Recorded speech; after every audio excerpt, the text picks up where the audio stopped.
It wasn't the gate that broke me. It was the way she spoke. Like I was some stray dog who'd wandered in and should feel grateful for being tolerated. "You people," she said, as if my presence needed permission. She smiled right into her phone camera, calling it a necessary correction. But I wasn't planning to correct anything. I was just watching the clouds shift. Some storms don't crash in. They rise, quiet and slow, then wash away everything that needs to go.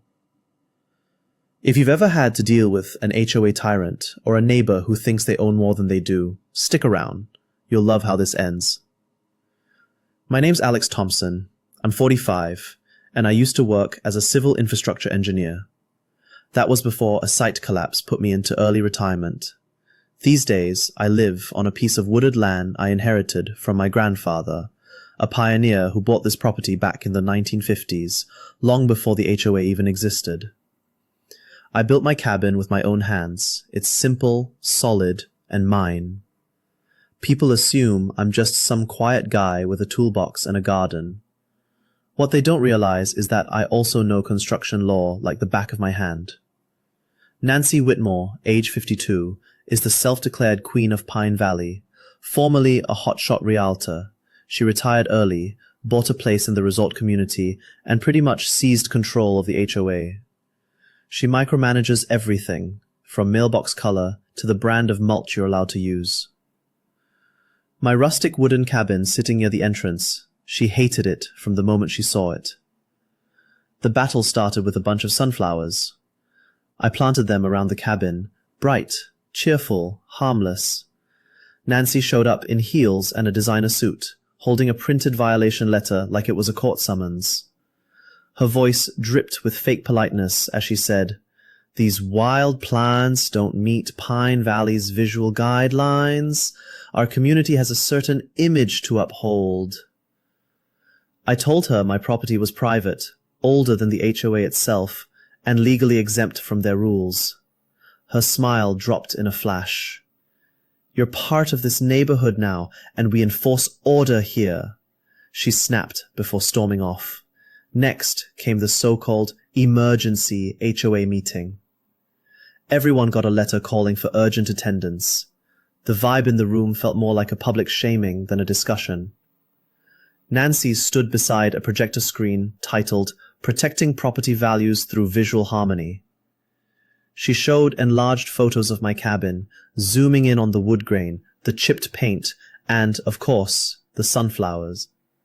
She waved a laser pointer at each image, like she was presenting forensic evidence.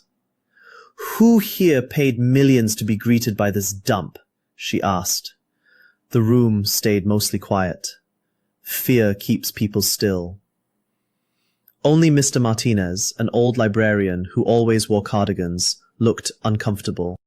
Then came her boldest move. She had a keypad-controlled security gate installed across the only drivable path leading to my home. She claimed it was a safety measure under community protection policy. What it really did was force me to hike half a mile through thick woods just to get home, with groceries, tools, you name it.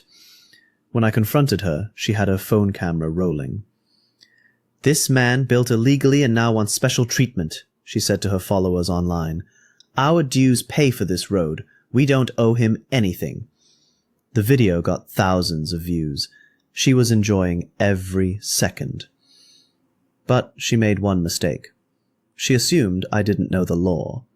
Hundreds of strangers who knew nothing about the truth rallied behind her. Nancy soaked in their praise as comments flooded in calling me a squatter, a freeloader, and worse. She didn't stop there.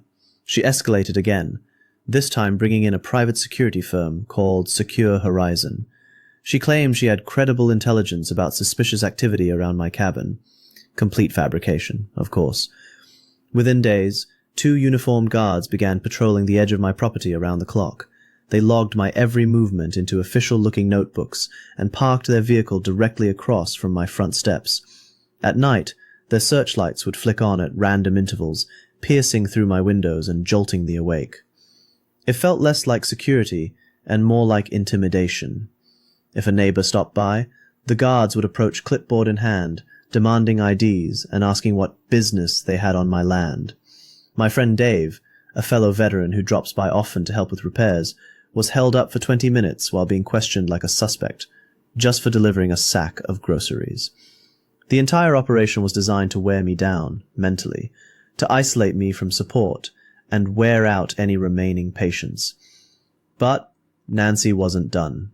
She hosted an event called Pine Valley Community Appreciation Day, a massive neighborhood celebration that she planned specifically to provoke me. At 6 a.m., the festival kicked off, with loudspeakers blasting patriotic marches, the speakers pointed directly at my cabin. She'd placed the stage barely 50 feet from my porch.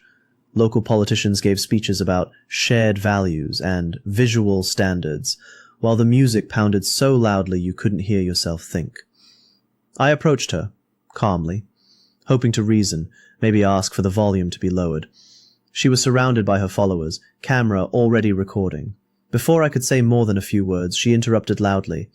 "This is a public celebration on public land. If you don't like living in a community, maybe you shouldn't be part of one." When I tried to explain that I hadn't slept and couldn't work through the noise, she shoved me backward and shouted, "Don't you dare threaten me." Gasps echoed through the crowd. Her phone captured the whole staged scene, making me look like the aggressor.